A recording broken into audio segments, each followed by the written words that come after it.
Hi, in this video I will show you how to change TikTok video comments setting before sharing. So before sharing you can also setting your comments. So first of all open your TikTok and click on the plus icon.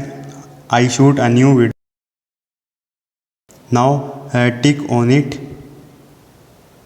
Now you have to click on the next from here. You will be here. Now you will see allow comments option. Simply you can turn this on or off according to your choice.